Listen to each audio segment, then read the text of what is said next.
मराठा समाजाला आरक्षण द्यायला कुणाचाच विरोध नाहीये. तरी आरक्षण का मिळत नाहीये? सरकारनं दिलेलं आरक्षण सुप्रीम कोर्टात का टिकत नाहीये? काय आहे मराठा आरक्षणातला सर्वात मोठा अडथळा? जाणून घेणार आहोत बडे मुद्देमध्ये. मंडळी नमस्कार, मी विलास बडे. तुम्ही पाहताय बडे मुद्दे. महाराष्ट्र सरकारनं मराठा समाजाचं शैक्षणिक आणि सामाजिक मागासलेपण मान्य करत शिक्षणामध्ये 12% तर नोकऱ्यांमध्ये 13% आरक्षण जाहीर केलं. पण महाराष्ट्र सरकारनं मराठा समाजाला दिलेल्या या आरक्षणाचा निर्णय 5 मे 2021 रोजी सर्वोच्च न्यायालयानं रद्द केला.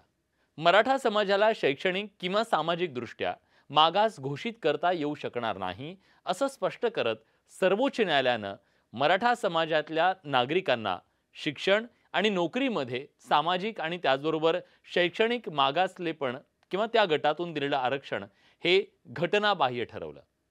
त्यामुळे आरक्षणातला कळीचा मुद्दा जो आहे तो मागासलेपण सिद्ध होत नाहीये याचा आहे. तर आपण या व्हिडिओतून जाणून घेणार आहोत की मराठा समाजाचं सामाजिक मागासलेपण सिद्ध होण्यात नेमकी अडचण काय ते. ज्येष्ठ समाजशास्त्रज्ञ डॉक्टर सुहास पळशीकर यांनी या संदर्भातली एक आकडेवारी समोर मांडली आहे. त्यानुसार एखादा समाज सामाजिक मागास आहे हे सिद्ध होण्यासाठी त्या समाजात असलेली गरिबी हा मुख्य निकष नसून त्या समाजाला राजकीय आणि प्रशासनिक प्रतिनिधित्व त्या समाजाच्या लोकसंख्येच्या प्रमाणात आहे की नाही हे तपासणं अतिशय महत्त्वाचं आहे आणि त्याच कसोटीवर ते मागासलेपण तपासलं जातं. आता ही आकडेवारी काय सांगते बघा. 1962 ते 2004 या कालावधीत 2430 आमदारांपैकी 55% म्हणजे 1336 मराठा समाजाचे आमदार होते. 54% शिक्षण संस्था मराठा समाजाच्या ताब्यात आहेत. विद्यापीठांच्या व्यवस्थापनात 60 ते 75% प्रतिनिधित्व हे मराठा समाजाकडे आहे. एवढंच नाही, राज्यातले 105 साखर कारखान्यांपैकी 86 साखर कारखाने मराठा समाजाकडे आहेत. 71.4 सहकारी संस्थांवर मराठा समाजाचं वर्चस्व आहे.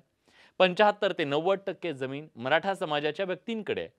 तर 1 नोव्हेंबर 1956 ते 2014 पर्यंत झालेल्या 17 मुख्यमंत्र्यांपैकी 12 मुख्यमंत्री मराठा समाजाचे होते. हा निकष गृहीत धरला तर मराठा समाज मागास ठरू शकत नाही असं आरक्षण विरोधकांचं म्हणणं आहे. ही आकडेवारी ग्राह्य धरली तरी मराठा समाजातील ठराविक घराण्यांकडे ही सत्ता केंद्रित झालेली दिसते. बहुसंख्य गरीब मराठा समाजाची आजही परिस्थिती दयनीय आहे.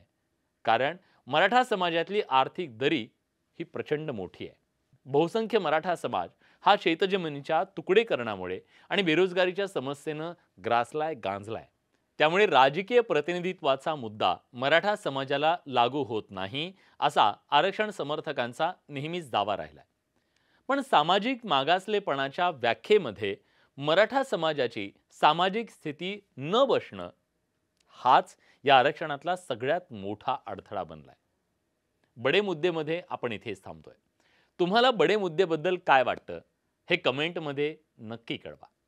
तुम्ही विषय सुद्धा सुचवू शकता. तुम्हाला आवडला असेल तर लाईक आणि फॉलो करायला विसरू नका. धन्यवाद.